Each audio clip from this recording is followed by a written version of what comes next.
अपशिष्ट जल की कहानी भाग 3। नमस्ते बच्चों, आपने पिछले वीडियो में अपशिष्ट जल के उपचार के बारे में सीखा था। अपशिष्ट जल का उपचार करने के लिए 4 से 5 चरणों से गुजरना पड़ता है। इस उपचार में भौतिक, रासायनिक और जैविक प्रक्रियाएं शामिल होती हैं। हम सभी की जिम्मेदारी है कि हम अच्छी गृह व्यवस्था बनाए रखें ताकि पानी में अपशिष्ट पदार्थों और प्रदूषकों को कम कर सकें या पूरी तरह से हटा सकें। आज राकेश के घर और उसके अड़ोस पड़ोस में आंगनवाड़ी दीदी स्वच्छता निरीक्षण करने आ रही हैं। चलो चलते हैं। इस कहानी के उद्देश्य हैं क समझना है कि घर में स्वच्छता को कैसे बनाए रखना है। ख समझना है कि सार्वजनिक स्थलों में स्वच्छता क्या है। दीदी, क्या मैं अंदर आ सकती हूँ? कमला, अंदर आओ।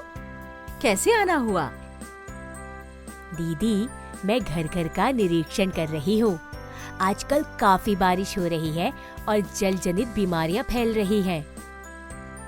हाँ, राकेश भी कह रहा था कि सुनील एक हफ्ता बीमार था और उसे हैजा हुआ था। हाँ दीदी, इसीलिए मैं इस मोहल्ले के घर घर जाकर देख रही हूँ कि साफ सफाई हो रही है या नहीं। नमस्ते दीदी। नमस्ते। चलिए घर का निरीक्षण करते हैं। कई बार हम नाली में और हाथ धोने के सिंक में कई चीजों को फेंकते हैं जिनसे पानी दूषित हो जाता है।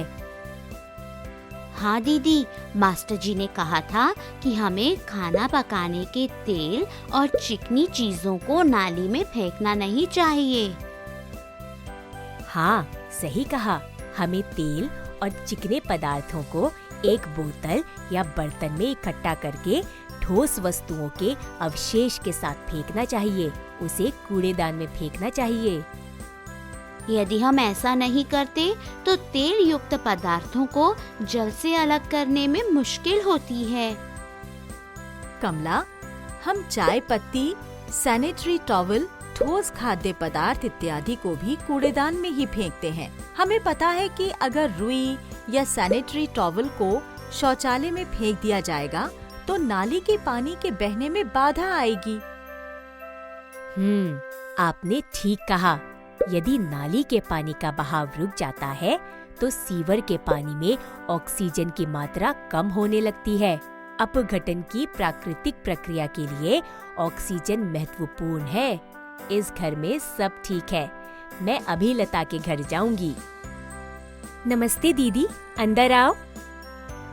मैं तुम्हारे घर का निरीक्षण करने आई हूँ। अरे, ये क्या? यहाँ नाले के पास कीटनाशक रखा है। अगर ये पानी में गिर जाएगा तो ये कीटनाशक उन कीटाणुओं को मारेगा जो पानी को शुद्ध करने में मदद करेंगे। इसको यहाँ से हटाओ। जी दीदी। पेंट, मोटर का तेल, कीटनाशक, औषधियों आदि को पानी में नहीं डालना चाहिए। चलो, मैं मोहल्ले के सभी परिवारों से मिलूंगी और समझाऊंगी। चलिए दीदी। जैसे कि आप सभी जानते हैं, आजकल बारिश का मौसम है और कई लोग बीमार पड़ रहे हैं। जल जनित बीमारियां फैल रही हैं। आप सभी को कुछ बातों को ध्यान में रखना होगा।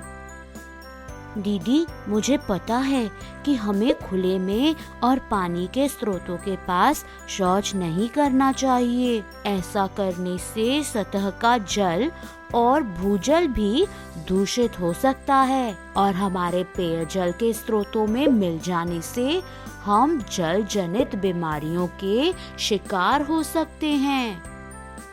सही कहा सुनील ने। ऐसी कई सावधानियां हैं जिनका पालन करके हम जल प्रदूषण को रोक सकते हैं और पानी को काफी हद तक मैला होने से बचा सकते हैं। इसीलिए आप लोगों को नदी के किनारों, रेल की पटरियों, खेतों इत्यादि में शौच नहीं करना चाहिए। इससे सिर्फ बीमारी फैलती है। सरकार ने काफी सारे सार्वजनिक शौचालय बनवाए हैं। हमें उनको इस्तेमाल करना चाहिए। बच्चों, क्या आप सोचकर बता सकते हैं कि हवाई जहाज और बड़े समुद्री जहाज में वाहित मल का निपटारा कैसे होता है? रामू काका ने ठीक कहा। अभी कम पानी इस्तेमाल वाले कई वाहित मल निपटान तंत्र हैं जो पानी को प्रदूषित नहीं करते हैं। ये हमारे गांव में भी है। दीदी, हमें कूड़ा भी सही जगह फेंकना है ना? लता ठीक कह रही है। हमें सार्वजनिक स्थानों जैसे बस स्टैंड, रेलवे स्टेशन, मेले और भीड़ वाली जगहों में कूड़े को सही जगह पर फेंकना चाहिए। शौचालयों को साफ रखना चाहिए ताकि दूसरों को असुविधा ना हो।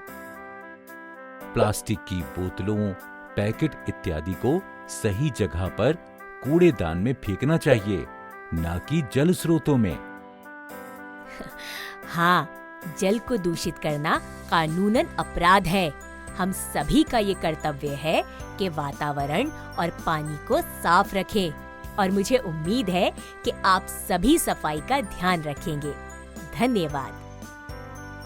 हाँ, धन्यवाद दीदी। बच्चों, इस वीडियो में आपने देखा कि घर में और सार्वजनिक स्थलों में स्वच्छता कैसे बनाए रखनी चाहिए।